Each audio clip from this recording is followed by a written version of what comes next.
Did you know that there's a way that you can make money on every car that you ever buy, drive, and own?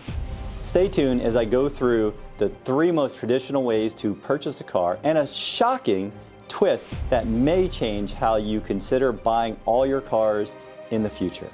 Let's dive into the 3 most common ways that you purchase your cars, the cost involved, and the psychological factors that influence these decisions. And finally, stay tuned because what you're about to learn here could save and potentially make you thousands of dollars when you're purchasing your cars. First, there's the purchasing the car outright with cash, then financing option, and finally, there's leasing or renting a car. Each has its pros and cons, and we're going to explore these together and show you what's going to save you the most money and feel the best in the long run. Okay, let's go to the whiteboard and start talking about the 3 most common ways to buy our car and the pros and the cons. First, there's paying cash. You save up your money, you've practiced discipline, which is so hard and so impressive in these times, but you saved up your money. Let's say it takes you 3 years or 4 years to save the cash for this car. We're going to look at a Kia. It's a Kia Seltos, which is the Kelley Blue Book 2023 Car of the Year for the midsize SUV. So whether you're purchasing a new family vehicle or you're wanting something for your teenager that's about to drive that's safe, reliable, and has really high rankings when it comes to safety and all of the things we want to consider as a father and a parent. So we saved up the money, we walk into the dealership, we're excited. We've been waiting for that new car smell. We've been waiting for that nice interior, all of the safety features that they have, all of the, the cameras, the backup cameras, all the things, the mirror, things that tell us if there's a car coming up next to us. And we walk in and we hand that big stack of cash or write that big check for that $25,000. Now, it's amazing. You have no car payments, right? There are no car payments at all. And that's a great place to be when you don't want to, you don't have the budget monthly. You've been saving your money and now you get the car, you hand it to your teenager or it's your family car. There's no payments. But at the same time, when you spend that money, will you ever earn money on that money again? The answer is obviously no. So I just went to a simple, future calculator and I did the calculations and we'll go through that later together. So just know we're paying cash. Now there's no payments. There's no other obligations. You drive off the lot, your car depreciates, but you got the car you wanted. So you're all good. It's all done. One thought, you made one big payment rather than 60 small payments. The car is good. So let's jump into the second way you can buy a car. So second would be financing. Now with financing, I used a $25,000 example for what we're going to go through. I used current rates. I did all the research for you so you don't have to. Now if you like what you're seeing with Founding Fathers, if you like the video and the content I'm putting out, go ahead, like this video. If you're new here, subscribe, and then don't forget to ring the bell so you're alerted for all the new content, because I will always be serving you to give you more financial information for your personal economic model, as well as help you keeping more of the money in your family through the infinite banking concept and creating that guaranteed legacy. So back to this, so we're financing. So with financing, I'm going to show you the next page. We're going to put a down payment. It's the same price, the $25,000. So I want to keep things as equal as possible across the board. And then finally, the third way is going to be, we're going to explore together, is leasing a car. Now, some people prefer a lease, and a lot of business owners prefer a lease because they look at it as a write-off, but at the same time, they want a nicer car for a lower payment. So maybe they don't want a Kia, maybe they want a BMW. They want the payment to be a little less, but we got to remember there's going to be some of the extra costs on there, as well as the fact that you're basically paying for a rental for that period of time, whether it's 3, 4, 5 years, whatever the terms are. We're going to keep this at 5 across the board. And finally is this new way that I'm going to show you, because we purchased about 13 cars during our lifetime. And over that lifetime, if you knew, I ask this question all the time, have you ever, and put the answer in the chat below, have you ever made money on all the cars that you've bought, you've driven, and you've owned. Have you ever made money on each car? And some people say, yeah, I buy a car, I buy something that retains its value like a Jeep, and then I resell it, and I'm actually making money, especially in today's kind of wonky market. But finally, we're going to explore with the infinite banking concept how we can keep all the money in our family by just changing one thing. Where does our money, our surplus money, go first? So let's dive into the financial aspects of what we're going to look at together. We're going to go through, like I said, we're going to go through this Kia Seltos. Nice looking car. Didn't know a lot about them, but I know that Kia offers a long warranty. I know that it's got the best ratings with safety and all the features, all the bells and whistles you can get. So let's go ahead and look, compare apples to apples the best we can, so you have the best formula and you're prepared with the best information for whatever decision that you make for all your car purchases. We're going to break this down into a few different places. So like I said, first we're going to talk about cash. I'm going to jump back and forth a little bit because I'm going to introduce some other concepts as we go as well. So first, with cash, we're going to look at, remember, it's $25,000. You've been disciplined. You have been a saver in this instance. So congratulations. You have saved your money over a period of time, or maybe you got a big bonus and now you're walking in, you're purchasing the car you want, you get the color you want, you get all the things you want, and you're probably going to get upsold a little bit, but at the end of the day, you have the car you want and you have no car payments. For a lot of people, that is attractive. Now next we're going to go through the cost of financing. So when we look at financing, now I use bankrate.com. This is something you can look it up in different ways, but I use bankrate.com for this. So we're going to say we're going to finance it. It's $25,000, just like paying cash. We're going to put down a 15% deposit, which is $3,750. The term is going to be 60 months, so that's 5 years.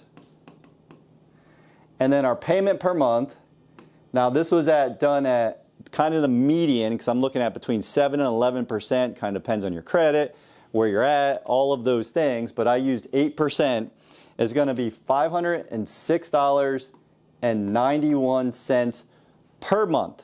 Okay, so that's your 8% interest, that's financing over a period of time, and it seems pretty reasonable. $25,000 new car for 5 years at $506. It's more expensive than it was a couple years ago, but for all the people I talk to, this is a pretty average cost for a family vehicle or a new car for your kids. And then the total price over this period of time, so the interest we're going to pay at 8% is $5,414.59. So the total cost over that period of time is $30,414.59.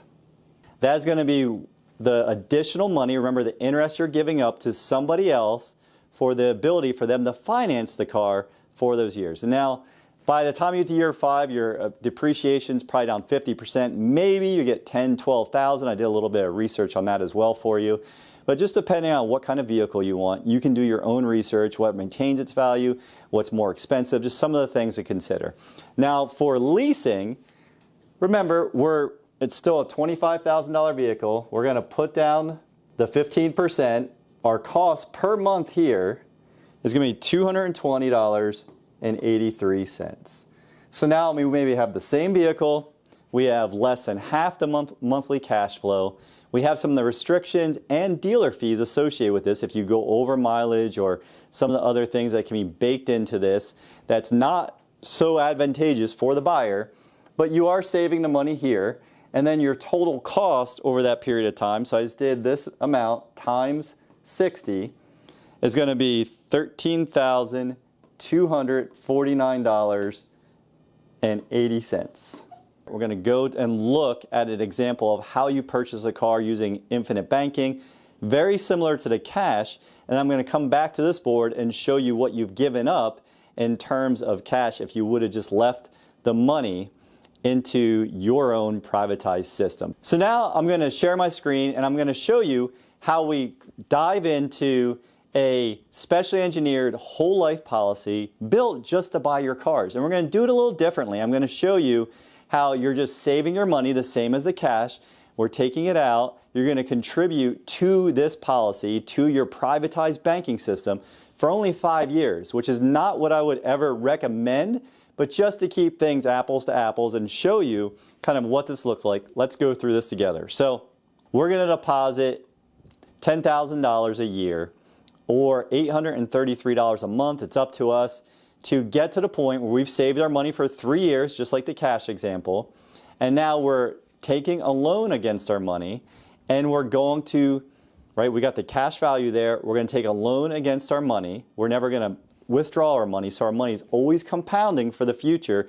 And then we're going to make the monthly payments back to ourselves. So if we use the example of 8%, we're going to pay ourselves $506 and change per month, and I just rounded it to $6,000 a year.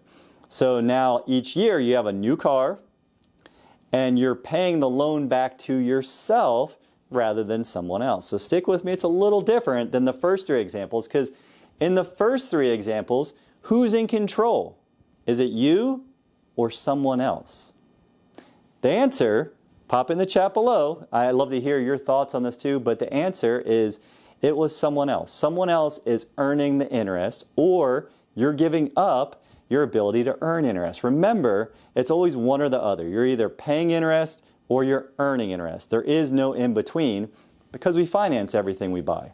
So now we're paying the money back. We've paid back $30,000 to ourselves for the same 5-year period, right? Years 3 through 7.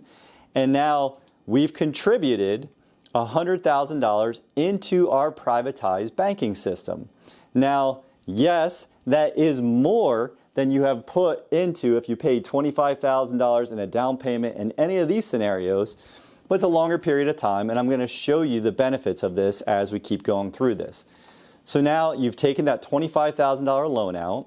You have the new Kia Seltos that you got for the family or for your teenager, like we talked about, and now you have a cash value of $75,000 in your account, right? $100,000 in deposits, $25,000 loan, $75,000. Now over this time, your cash value has grown to $67,881, meaning with this first car you've purchased, you've actually kept the car and 91 cents of every dollar. Over this period of time with your car, the same as if you leased it, which means that you just rented the car for that period of time, or you bought it cash where it's depreciated in half during that period of time, or you finance it and you get to the end of that terms and now you've paid the money we talked about financing and you have the car. In this scenario, you not only have the car, you have 91 cents of every dollar that you paid for that $25,000 car in your pocket. Answer me this question. Has there ever been a time where you've had both the car and the money you paid for the car at the end of the term? I'll tell you the answer. It's no, you haven't. So let's look what happens when you go to buy car number 2. So remember, now you have the car, you have 91 cents back. We're no longer making premium deposits into our privatized banking system. Our next car is going to be $25,000. We're going to make the same $500 a month or $506 a month payments back into our system for another $30,000.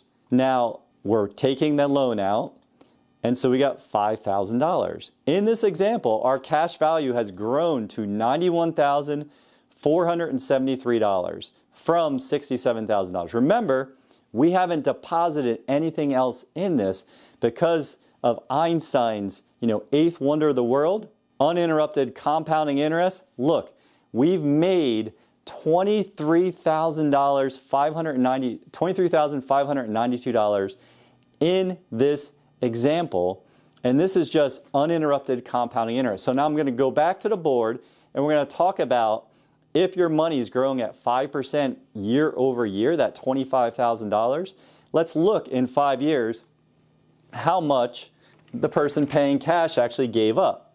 So here, if this grows at 5%, and that's pretty conservative. I'm giving you a conservative number. This is based on guaranteed values plus a dividend for companies that haven't missed in 147 years consecutively, some longer, some a little shorter, but all 100 plus years of being profitable.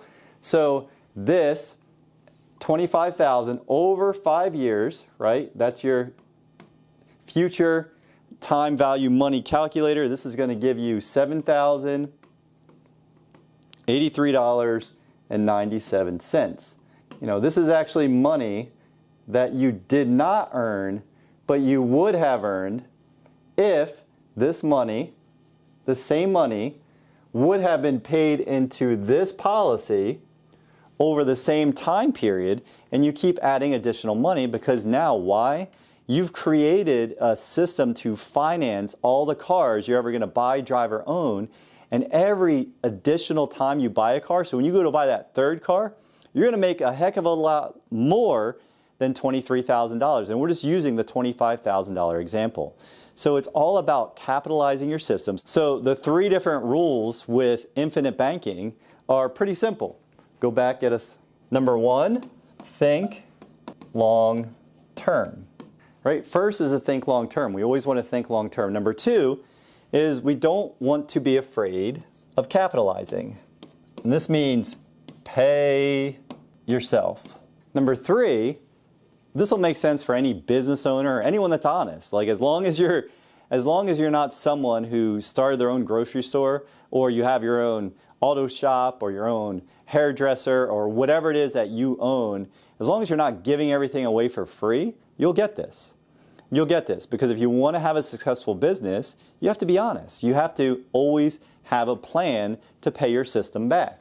So, and that's what we were showing. In the same that you would pay another bank, you're paying that money to yourself. So here is don't steal the peas.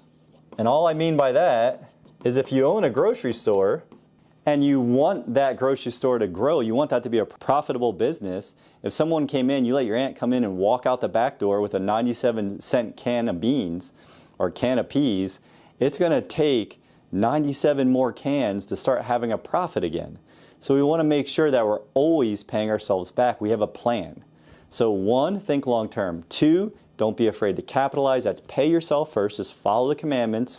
1, love God, all of our heart, mind, and soul. 2, love thy neighbor like thyself. Meaning, we gotta love ourselves second. And finally is don't steal the peas. Have a plan to recapitalize, pay yourself back with interest. And by doing that, you keep all of the interest in your family forever. If you're enjoying this content, go ahead, smash the like button, ring the bell to turn it blue for future content. If you're new here, go ahead and subscribe. The more people that were subscribing, the more new free content I can offer about how you can keep more of the money in your family and build that guaranteed legacy that all of us fathers are looking to do. So far I've went through all of the different options. I've showed you some things, but let's hold our horses. We haven't talked about the psychological effects. Remember, when we pay cash, we have no car payments. This is one of the biggest arguments I have. We have no car payments. What I would say, well, actually, you have one big car payment. You're taking one giant chunk of money, you're handing it over, you've had the discipline, now you have no car payments, but that $25,000 or $250,000 or $100,000, whatever vehicle you're getting, once you spend that money, the question is, will you ever earn money on that money again? And the answer is no, you will not. So that might feel better, like psychologically, like I have no payments. And that's something, but I want you to start thinking about what is your money actually doing. Another factor, when you lease a car, maybe you're getting a nicer car. Your payments are less, so your cash flow might be better. That might be something like if you had an asset that was a cash producing asset, maybe you're paying your lease or your car payment with that. But either way, that money, once it's spent, it's what? It's gone forever. And then you have the financing option. Again, this is about cash flow. Dealers, depending on when you go, whether you go in March and September, they're usually the 2 times here in the U.S. that you can get the best deals because car dealerships are motivated and have to hit their quotas before the next year's cars come out. Now, I know used cars have been really high and they're retaining their value right now, but I don't think that's going to last forever. I've done a lot of research. I think within the next few years, we'll see things kind of normalize, stabilize. Interest rates hopefully will come down, but we're looking at way higher interest rates now than when we purchased our cars just a few years ago, right before the pandemic. So, and then I show you this disruptive new way of buying a car, which is keeping all the money in your family for all the cars you're going to buy, drive, and own. And it just takes a different shift, a mindset shift. It's simple, but I'm not saying it's easy. So whether you're a finance whiz or someone's just looking for some new wheels, I hope you found this information valuable and helps you make better car buying decisions. Again, whether you're going to pay cash, lease it, finance it, or maybe you try this new way of infinite banking. I'm going to put a link to some of my other videos, content, so you can check those out. You can look and find out how you can get paid to pay your taxes. That's right, I said that. You're going to get paid to pay your taxes. So thanks for watching, and I'll catch you on the next one.